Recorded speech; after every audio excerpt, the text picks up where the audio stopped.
ఆలోచిస్తున్నారు అని అనుకుంటున్నారా? ఫస్ట్ థింగ్ ఏంటంటే మీరు కాక్రోచ్ పార్టీ అంటున్నారు కదా, కాక్రోచ్ పార్టీ అనడానికే చాలా సిగ్గుగా ఉందా.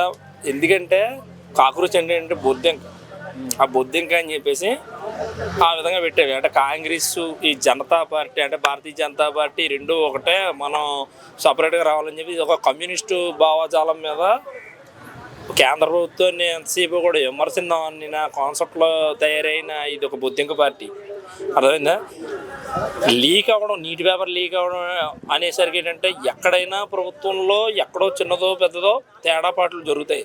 దాన్ని సరి చేసుకునే బాధ్యత కూడా కేంద్ర ప్రభుత్వం తీసుకుందా. ఇప్పుడు ఈడెవడో అభిజిత్ గారు వచ్చి వీడికి మళ్ళీ ప్రకాష్ రాజు ఈ బ్యాచ్ అంతా కూడా పీడి బ్యాచ్ గళ్ళటోళ్ళు తయారయ్యారు. ఈ రావణ్ గారిని లోపల వేసినట్టు ఈ ప్రకాష్ రాజ్ని అభిజిత్ గారిని కూడా లోపల వేసేస్తే కొంచెం మనకి ఇండియా క్లీన్గా ఉంటుందని చెప్పేసి నేను అనుకుంటున్నాను. అంటే గవర్నమెంట్ స్పందించట్లేదని మేము ఇలా డెసిషన్స్ తీసుకుంటున్నాము అని చెప్పేసి అంటున్నారు కదా.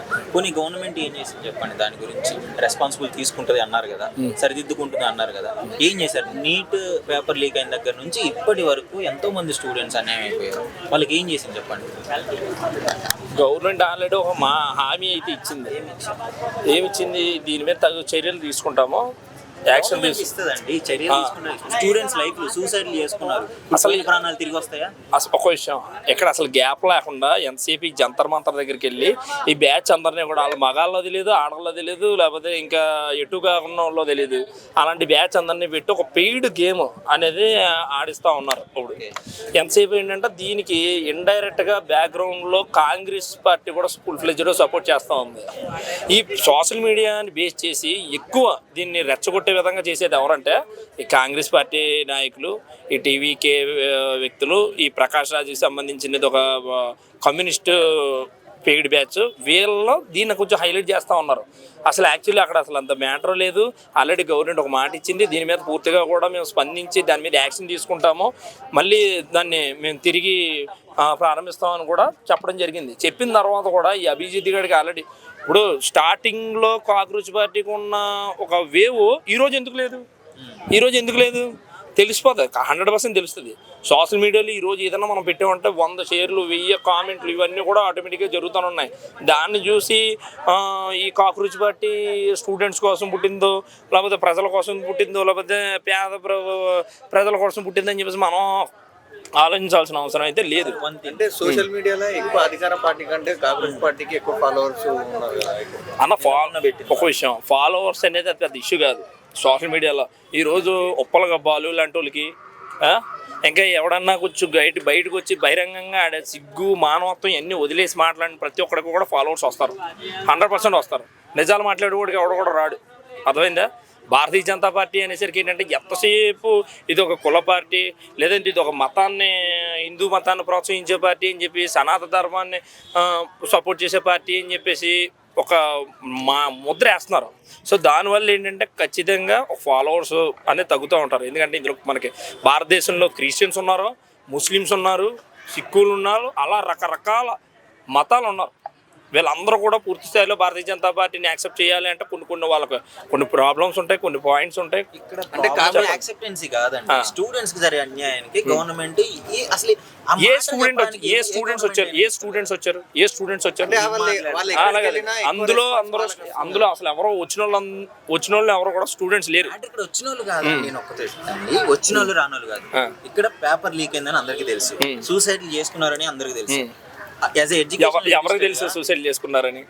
ఎవరికి తెలిసింది? సోషల్ మీడియా అంతగానో చచ్చిపోయిన వాళ్ళ శవాలు వాళ్ళ తల్లిదండ్రులు వచ్చి ఏడుస్తున్నారు మీడియాల ముందు. మీకు తెలియదు అంటే ఇంకా అది జోక్, నేనేం మాట్లాడలేదు దాన్ని. సోషల్ మీడియాలో ఎవరో ఒకరో ఇద్దరు పొరపాటున చనిపోతే దాన్నే హైలైట్ చేసి ఇద్దరు చనిపోయిన దానికి 100 మంది చనిపోయారు, 50 మంది చనిపోయారు అని చెప్పేసి తప్పుడు రాతలు రాసే బ్యాచ్ ఉన్నారు. అట్లాగే దీన్ని ప్రమోట్ చేసే పెయిడ్ బ్యాచ్ పేటీఎం వాళ్ళు కూడా ఉన్నారు. ఎందుకంటే ఒకటే ఇక్కడ మెయిన్ కేంద్ర ప్రభుత్వాన్ని పడకూడదాము అన్న కాన్సెప్ట్. ఎందుకంటే ఇప్పుడు సెంట్రల్ గవర్నమెంట్ అంటే obviously BJP party, BJP party Narendra Modi నాయకత్వాన్ని ఖచ్చితంగా పడకూడదామన్న ఆలోచనలో అన్ని పార్టీలు కూడా రంగంగా ఉన్నాయి. ఇక్కడ జగన్మోహన్ రెడ్డి ప్రభుత్వం ఉంది, అలాగే ఈ ప్రకాష్ రాజ్ లాంటి ఒక పీడి బ్యాచ్ గాళ్ళు, ఈ రేంజర్ల రాజేష్ ఈ బ్యాచ్ ఇలాంటి వాళ్ళందరూ చాలామంది ఉన్నారు. వీళ్ళకి ఏంటంటే ఒకటే, వీళ్ళకి మ్యాప్ ఏమీ లేదు. సో ఆ కాకృతి పార్టీ లాంటిని ఏదో నమ్ముకొని కొంచెం వాళ్ళకి ఏదో సపోర్ట్ చేయాలి కేంద్ర ప్రభుత్వం మీద, అలాగే రాష్ట్ర ఎన్డీఏ గవర్నమెంట్ మీద కూడా బురద జల్లే కార్యక్రమాలు చేస్తున్నారు తప్ప అంతకుమించి ఏమీ లేదు. మొన్న రీసెంట్గా కూడా ఇక్కడి నుంచి బీజేపీ ప్రజాప్రతినిధులు ఆంధ్రప్రదేశ్ రాష్ట్రం నుంచి కూడా వెళ్ళారు. అసలు నిజంగా జరుగుతుందా అని చెప్పేసి అని అక్కడికి వెళ్ళి చూస్తే అక్కడ చూసింది ఏంటంటే అంతా కూడా పెయిడ్, అంతా కూడా బయట కంట్రీస్ నుంచి వచ్చిన పర్సన్స్ తప్ప ఇండియాలో పుట్టి ఇండియాలో చదువుకున్నటువంటి ఒక డిగ్రీ సర్టిఫికేట్ ఉన్నవాడు ఒకళ్ళు లేడు అందులో. అంటే ఇండియాలో వాళ్ళు ఎక్కడికి వెళ్ళినా ఎక్కువ రెస్పాన్స్ వస్తుంది కదా కాంగ్రెస్ పార్టీ వాళ్ళు వెళ్తే. కాకృతి పార్టీ వల్ల రావట్లేదన్న, భారతీయ జనతా పార్టీ వల్ల నరేంద్ర మోదీ గారి నాయకత్వం ప్రపంచవ్యాప్తంగా కూడా విస్తరించి ఉంది కాబట్టి భారతీయుడని కూడా ఏ దేశానికి వెళ్ళినా సరే ఆడికి గౌరవం ఉంది. భారతీయుడిగా నేను ఈరోజు వేరే దేశానికి వెళ్తే నరేంద్ర మోదీ వచ్చాడన్న ఫీలింగ్లో ఖచ్చితంగా వాళ్ళకు రెస్పెక్ట్ చేస్తున్నారు. ఒక జాబ్స్ విషయంలోనే కదా, ఎంప్లాయ్మెంట్ కూడా పెరిగింది, ఒక ఎడ్యుకేషన్ కూడా డెవలప్ అయింది బయట కంట్రీస్లో. ఒకప్పుడు కాంగ్రెస్ ప్రభుత్వంలో కాంగ్రెస్ కేంద్రంలో ఉన్నప్పుడు ఉన్న ఎడ్యుకేషన్ డెవలప్మెంట్ కన్నా ఈరోజు భారతీయ జనతా పార్టీ నరేంద్ర మోదీ గారు పెట్టుకున్న వీటి వల్ల ఈరోజు ఎడ్యుకేషన్ డెవలప్ అయింది, ఎంప్లాయ్మెంట్ కూడా డెవలప్ అయింది అని మనం పూర్తిగా చెప్పచ్చు. వాంగ్చుక్ గారు ఉన్నారు కదా, ఆయన వచ్చాడు కదా, సో ఆయన హంగర్ స్ట్రైక్ స్టార్ట్ చేసింది ఆయన 20 days అవుతుంది. సో ఆయన గురించి ఏం చెప్తారు? అంటే ఆయన మంచి సైంటిస్ట్, సమాజానికి ఉపయోగపడే ఇన్వెన్షన్స్ ఎన్నో చేశాడు కదా, ఇప్పుడు ఆయన కూడా ఫేక్ అంటారా?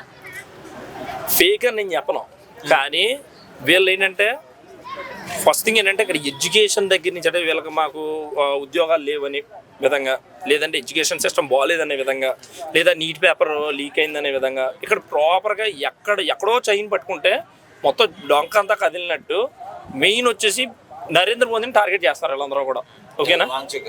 వాంగ్చుక్ గారు కూడా మ్యాక్సిమం అందరూ కూడా నరేంద్ర మోదీనే టార్గెట్ చేస్తారు. మెయిన్ ఇక్కడ జరిగేది అదే.